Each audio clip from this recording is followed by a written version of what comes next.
As shown below, bob A of a pendulum having massless string blah blah blah is released from 60 degrees. तो इसका चित्र थोड़ा सा ढंग से बनाना पड़ेगा अपने को। ये आपको इस प्रकार से है, खटाक। ये आपको इस प्रकार से है, खटाक। आपका जो बॉब है, अभी कोलिजन को भूल जाओ, पहले तो ये पता करो कि भैया जब ए पॉइंट से बी पॉइंट पे ये मास आपको मूव करता हुआ आएगा, ये एंगल 60 डिग्रीज है, यहां पे ये आपको अटैच्ड है। ये बॉब आता है, जैसे ही ये बॉटम मोस्ट पहुंचता है, नीचे में एक और मास रखा हुआ है m/2, दोनों में कोलिजन होता है। तो कोलिजन के बाद ए की वेलोसिटी कितनी है, तो उसके लिए सबसे पहले तो ये पता करो कि जब ये मास m आपको यहां पहुंचा, तो इस समय इसकी वेलोसिटी बिफोर कोलिजन कितनी है, बिफोर कोलिजन कितनी है। तो भाई साहब अगर ये लेंथ मेरा यहाँ पे r है, तो ये आपको जो चीज हो जाएगी r cos 60 degree which is your r/2। यानी कि सर ये जो हाइट में फॉल आया है वो भी r/2 है। मास यहां से यहां आया है, हाइट में फॉल है r/2।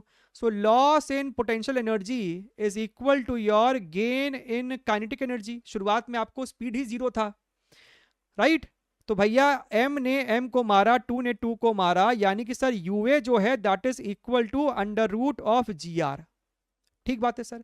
So this is the velocity of the bob जब वो बॉटम मोस्ट पॉइंट पे था। ठीक है, नीचे में आपको इसकी स्पीड √gr है बॉटम मोस्ट पॉइंट पे जस्ट बिफोर द कोलिजन। इसके बाद कोलिजन होगा। तो अब आप सवाल को ऐसे कर लो ना कि आपके पास एक बॉल है, उसका मास m/2 है, आपके पास एक और बॉल है, उसका मास m है, और इसकी वेलोसिटी है √g r। कोलिजन आपको इलास्टिक है, तो बताइए कोलिजन होने के बाद पीछे वाले बॉल यानी ए वाले बॉल की क्या वेलोसिटी होगी। अब तो सवाल वही बच गया आपको। पहले आपका सवाल था एनर्जी कंजर्वेशन का, बाद में आपका सवाल बन जाता है कोलिजन का। ठीक, तो भैया इस सवाल को तो सॉल्व कर ही सकते हैं। कोलिजन के बाद ए की वेलोसिटी मान लो आपको हो जाती है va, और जो आपका b है जिसकी मास m/2 है, इसकी वेलोसिटी हो जाती है vb। सबसे पहले आप लगाओगे मोमेंटम कंजर्वेशन। शुरुआत में इसकी स्पीड को ua बोल दो, तो शुरुआत में आपका मोमेंटम है मास इंटू ua, बाद में है मास इंटू va, और बाद में है आपको इसकी मास आपको m/2 है, मास इंटू vb।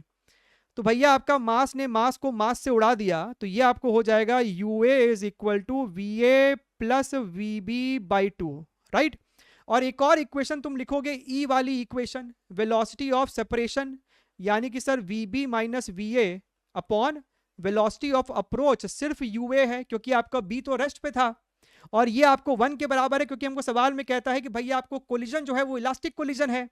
तो भाई साहब, ओ भाई साहब, यूए को इधर ले जाओगे तो क्या तुम लोग यूए को लिख नहीं सकते हो वीबी माइनस वीए। हमको इस पूरे सवाल में ना वीए में इंटरेस्ट है, हमको वीबी में कोई इंटरेस्ट नहीं है। देख लो, हमको वीबी में कोई इंटरेस्ट नहीं है। तो हम कह रहे हैं कि अगर हम लोग ऊपर वाले इक्वेशन को 2 से मल्टीप्लाई कर दे, क्यों किया, ताकि ये हो जाए vb/2, और फिर दोनों इक्वेशन को आपस में सब्ट्रैक्ट कर दो, तो ये हो जाएगा 2ua minus ua is equal to 2va plus va। तो यहां से va निकल के आ रहा है ua/3, और ua था √gr/3, यानी option number 1 is the correct answer.